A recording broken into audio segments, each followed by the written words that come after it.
Դե դժվար է հիմա ասել Սամվել Կարապետյանը ինչ որ բան է հայտարարել։ Ես հիմա պետք է հասկանամ, մենք գործ ունենք արհեստական բանականության, թե իրական մարդու հետ, երբ իրական կլսենք նրան, գուցե այդ ժամանակ արձագանքեմ իրեն։ Բայց հաշվի առնելով, որ պրոցեսներ են տեղի ունենում եւ հասարակությունը այնուամենայնիվ նաեւ արհեստական բանականությանը առերեսվում է եւ գուցե պիտի լուրջ վերաբերվի, որովհետեւ մենք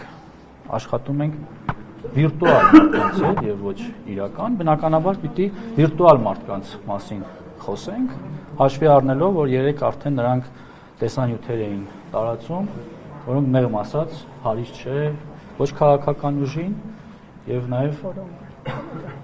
կա խաղանների, չգիտեմ, այլ պատկերներով, ինչ որ արհեստական բանականությամբ ձևավորած ուժեղ մարդկանց կերպարով, ես ընդհանրապես կարող եմ ասել, որ այդ մարդիկ ուղղակի իրավունք չունեն խոսել անվտանգությունից, նույն Սամվել Կարապետյանը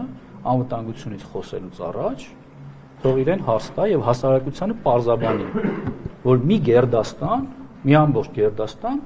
չծառայած զավակներով, որդիներով, թոռներով։ Ես խոսում եմ կոնկրետ քաղաքական գործչի եւ նրա զավակների մասին։ Եվ մարդ, ով ունի մի գերդաստան, որոնց մի մասը չեն ծառայում, պիտի պարզաբանում տա եւ նոր խոսի անվտանգությունից։ Ես այլ բան իրեն չեմ ասում։ Երբ կպարզաբանեն, ինչու չեն ծառայել, ինչու Հայաստանի Հանրապետության քաղաքացի լինելով, բայց մարդիկ փախած են, ձեր ցավը տանեն։